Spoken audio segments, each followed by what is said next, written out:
Hey, my name is Fan Fantasy and I cover tactical games like Gunner Hate PC, and I hope you guys enjoyed the introduction. And it's quite obvious that Infantry is now here in Gunner Hate PC. And I know it's been a while since we got our last update, but that's because these devs have been cooking on the infantry mechanics for Gunner Hate PC. They've also reached a significant milestone on their roadmap. And so with the addition of Infantry, Gunner Hate PC is still primarily an armored focused game. With real world tactics, tanks are supported by infantry, IFVs, cast, artillery, and other elements on the battlefield. The addition of infantry will also make things difficult or challenging.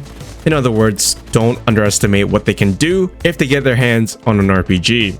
But now you can expect more missions to be more complete in Gunner Hate PC, where as a tank, you'll need to support them as they assault an objective, or to defend an area where a tank is least likely to be at, such as a town or a forest. Infantry is still a work in progress and they'll continue to improve its systems, but currently as a player you won't be able to command or control where the infantry can go.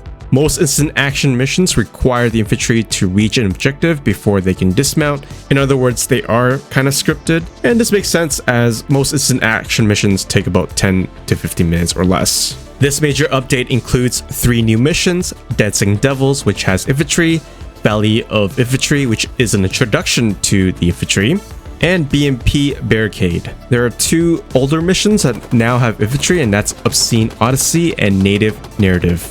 More missions will probably be updated with infantry, but we'll have to wait and see. As for some additional updates, the tow launcher guided wires can now be seen in game. And speaking of the tow, we also now have the M151 Mutt, which is a Jeep with a tow launcher that you can use and customize in your missions. And they are pretty fun to play. They've also added the 125mm 3BM26 armor piercing round, which you can now use in the campaign and also in the customizer. The tutorial section is now on the main screen, making it very clear for new players to get into, and difficult missions are now listed later on in the list. Depending on the enemy targets, AI tank crews will now be able to choose the ammo to queue up, and also using the correct ammo type against the target.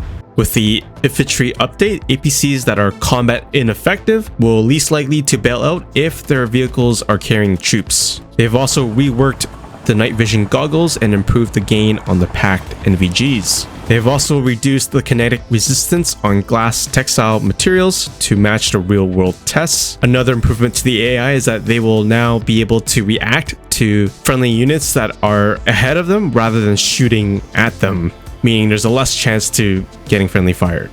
And another good news for all PC users is that they have reduced the RAM usage on certain terrains and CPU load by overhauling the AI vision routines. You'll also notice that there is some improvement to the overall visuals and the sky colors and even the moon. And they've also fixed a lot of other bugs and issues where KPV armored vehicles would somehow shoot above the targets, which probably explains why they were so accurate in shooting out my gun sights most of the time. And another big improvement and fix is the AI pathfinding. Most of the times when you were playing before, it was a little frustrating to see why your AI teammates were driving the wrong way or just bumping into trees and doing weird things. And so they have taken their time to make some changes, but it is still a work in progress. Thankfully, they acknowledge that there is this issue and they're going to continue to work on it, so that's good news. And there are several more fixes that you can check out, but most importantly, this update introduces the infantry, which is a much needed update in my opinion. And it's far from over, as this is only just the beginning for the infantry. Let me know your thoughts on this update, especially adding infantry. If you don't know what Gunner Hate PC is, well, it is a light armored sim game for those who desire a bit more realism in the military side of things. Check it out on Steam. It is still an early access game and they're still adding more content, but let me know your thoughts in the comments below. And if you haven't already, make sure to hit that like with a heat round. Subscribe for more, and as always, I'll see you in my next video.